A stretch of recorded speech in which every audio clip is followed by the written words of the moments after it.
In today's video, I'm going to give you 7 tips for filming at sunset and sunrise with your drone.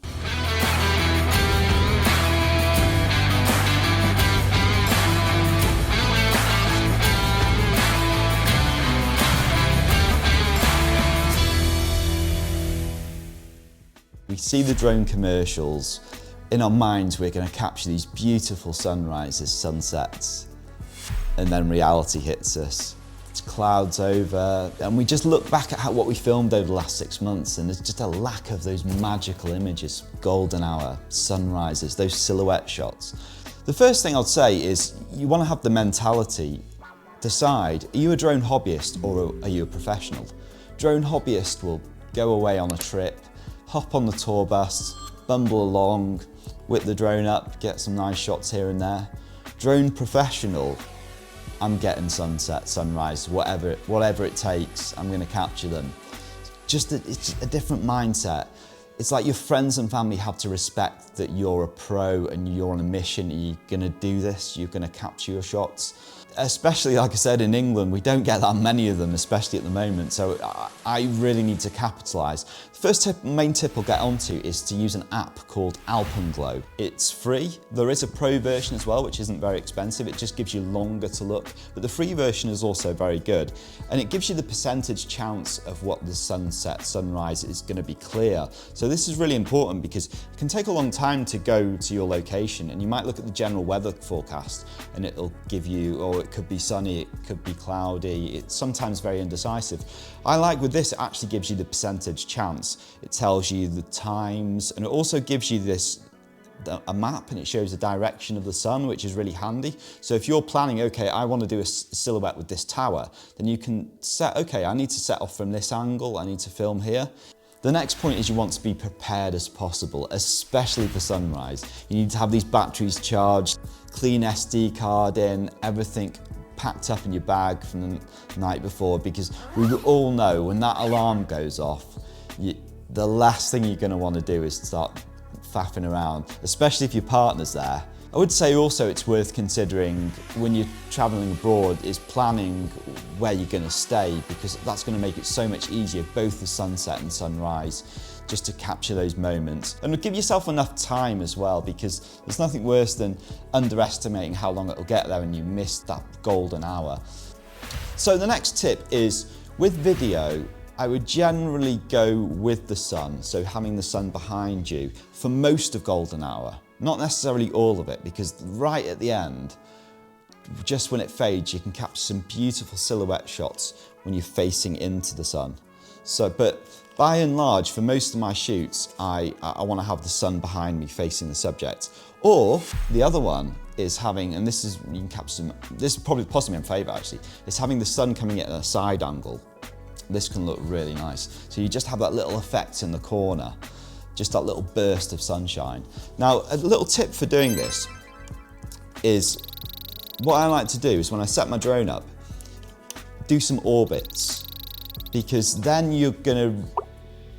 we can look at these diagrams, okay, the sun's coming in from this angle, it's coming in from that angle, but I don't think there's anything really to substitute thinking on your feet now and again, thinking, okay, I'm going to do some orbits. That gives me, you're spinning around, you're trying different angles, and then you capture that looks nice. There's something about that angle, just the way that the sun's coming in from there. And then you can do your other drone shots. So you can do your push-ins, you can do your jib shots. This shot is harder than it looks because you've got a mountain which is blocking the light. The issue was I wasn't getting enough of a highlight really on the castle. So just moving around your orbits and then figuring that out and waiting for the right time as well, because everything can change so quickly with sunset. So in this location in South Wales, I've got in my mind, actually before I get there, that it's Llandilio. I probably pronounced that wrong, so apologies to any of the Welsh speakers out there. Now, I'd seen on Google, this is the image to represent that area, so I had that in my mind. I get there, it's sunset, and it's okay. The shot's okay, it looks all right, but I know it's sunset, it could be better than this. So I do my orbit shot and this is the angle where this really maximizes the shot. So then I've got to abandon my original shot, even though I wanted to capture that and I've got to go with think on my feet, and then I've got this river, this beautiful composition, so I'm going to go with that instead. I've already captured that shot, but I'm going to use the orbit to say, this angle's better, and then work along there. It is a bit of a scramble, let's face it, sunset, sunrise. That's what makes it so special. So my next tip is to use log profile, or if you're on Mini 3 Pro, use D-Cine Light, because you want as much dynamic range as possible. And then color grading, add in the contrast afterwards. There's a huge difference actually when you're doing sunrises to having normal mode. Now, if you're on the Mini 2 or Mini 3 where you haven't got that, you've got normal mode, you can still capture some good sunset shots. Quick tips for you guys is, as much as possible, go with the sun, so have the sun behind you facing the subject. And where the Mini 2 really struggles is just as the sun's really fading, the footage can start to look noisier. But there's a program called Neat Noise Reduction, which is very good actually at clean. I've tested out on some Mini 2 footage and it does a very good job of cleaning up the noise. It's not the cheapest program, it's $129, but it's a one-off fee where you've got it for life then, and you can use it for your normal camera as well. So if you're going to get into videography, it's definitely worth considering Neat Noise Reduction. And I've used a lot of other noise reduction softwares, and this is just by far the best I've found. I'm not sponsored by them in any way, I'm not leaving an affiliate link, I'm just telling you guys what I use. One other downside to it is it does slow down the processing a little bit of the files, but if you have some really precious files on your hard drive, they're otherwise going to go to waste if they're really noisy, so it's definitely worth considering Neat Noise Reduction. Next tip is to try and keep the ISO as low as possible at 100.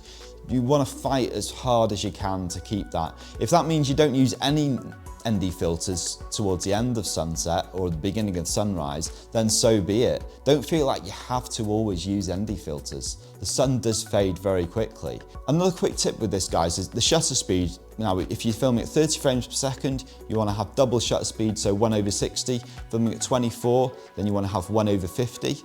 However, in that last period where the sun is really fading, what I do is I hold the drone up, I look at the image, look at the direction where I'm going to be filming, and I'll actually put it at 1/80.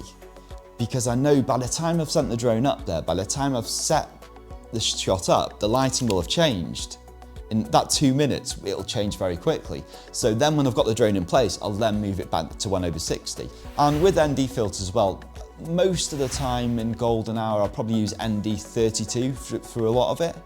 But like I said, it'll change very quickly. I'll probably go down to maybe ND8 for the last 20 minutes. And then the last 10 minutes, I'll probably just take the ND filters off. Does depend a lot on the location, the clouding and everything, but just the general rule. And you want to have as many ND filters as possible, so have a pack and then you can be selective. And to be fair, drones with aperture control, sunset, sunrise, this is where they really show their use, their benefits. You do have to balance up sometimes. Like, are you going to keep bringing your drone down every single time the lighting slightly changes?